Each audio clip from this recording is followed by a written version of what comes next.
हिंदू धार्मिक मान्यताओं के अनुसार नवरात्रि के दूसरे दिन मां ब्रह्मचारिणी की पूजा अर्चना की जाती है। ब्रह्मचारिणी माता का विधिवत पूजन करने से व्यक्ति के जीवन आध्यात्मिक उत्थान होता है।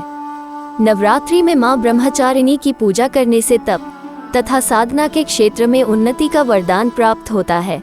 हिंदू धर्म ग्रंथों में प्राप्त वर्णन के अनुसार ब्रह्मचारिणी माता सदैव तपस्या में लीन रहती हैं। माँ दुर्गा के दिव्य तपस्वी रूप को माता ब्रह्मचारिणी के रूप से जाना जाता है।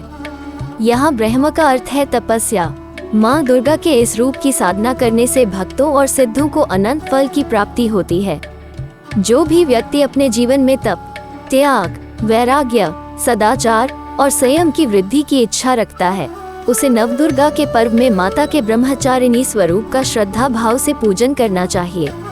तो भक्तों, अब हम आपको माँ ब्रह्मचारिणी माता की व्रत कथा सुनाते हैं। शास्त्रों के अनुसार देवी ने हिमालय के घर पुत्री के रूप में जन्म लिया था और भगवान शंकर को अपने पति के रूप में प्राप्त करने के लिए उन्होंने घोर तपस्या की थी। इतनी कठिन तपस्या करने के कारण ही इनका नाम ब्रह्मचारिणी पड़ा। माता ब्रह्मचारिणी ने तपस्या के दौरान केवल 1000 वर्ष तक फल खाए और 100 वर्षों तक जमीन पर रहकर शाक पर निर्वाह किया। माता ने कठिन उपवास रखे और खुले आकाश के नीचे वर्षा और धूप के घोर कष्ट सहती रही। माता ने 3000 वर्षों तक सिर्फ बेलपत्र खाए और भगवान शंकर का ध्यान करती रही। 3000 वर्षों तक तपस्या करने के बाद देवी ने बेलपत्र खाना भी छोड़ दिए और कई हजार वर्षों तक निर्जल और निराहार रहकर घोर तपस्या करती रही। देवी ब्रह्मचारिणी ने पत्तों को भी खाना छोड़ दिया था, इसलिए इनका नाम अपर्णा पड़ गया।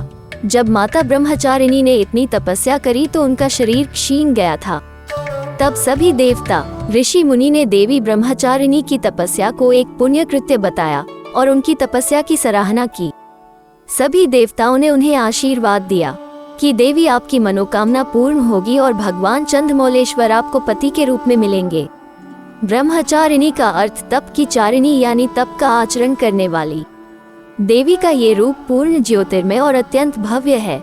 इस देवी के दाएं हाथ में जप की माला है और बाएं हाथ में ये कमंडल धारण किए हैं।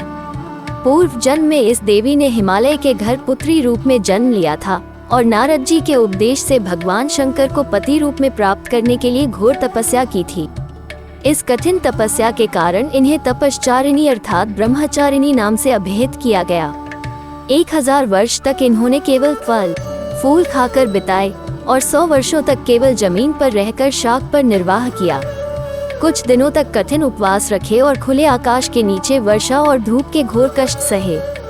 3000 वर्षों तक टूटे हुए बिल्व पत्र खाए और भगवान शंकर की आराधना करती रही। इसके बाद तो उन्होंने सूखे बिल्व पत्र खाना भी छोड़ दिए। कई हजार वर्षों तक निर्जल और निराहार रहकर तपस्या करती रही। पत्तों को खाना छोड़ देने के कारण ही इनका नाम अपर्णा नाम पड़ गया। कठिन तपस्या के कारण देवी का शरीर एकदम क्षीण हो गया। देवता, ऋषि, सिद्धगण, मुनि सभी ने ब्रह्मचारिणी की तपस्या को अभूतपूर्व पुण्य कृत्य बताया, सराहना की और कहा, हे देवी, आज तक किसी ने इस तरह की कठोर तपस्या नहीं की। ये तुम्ही से ही संभव थी। तुम्हारी मनोकामना परिपूर्ण होगी और भगवान चंद्रमौली शिव जी तुम्हें पति रूप में प्राप्त होंगे।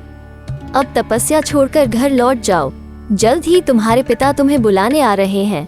जय माता की भक्तों, अब हम जानेंगे ब्रह्मचारिणी माता पूजा विधि। इस दिन सुबह उठकर नित्य कर्मों से निवृत्त हो जाएं और स्नान कर स्वच्छ वस्त्र पहन लें। इसके बाद आसन पर बैठ जाएं। माँ ब्रह्मचारिणी की पूजा करें।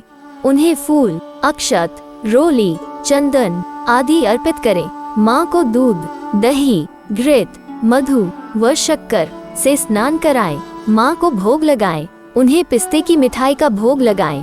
फिर उन्हें पान, सुपारी, लौंग अर्पित करें। माँ के मंत्रों का जाप करें और आरती करें। सच्चे मन से माँ की पूजा करने पर वो व्यक्ति को संयम रखने की शक्ति प्राप्त करती है।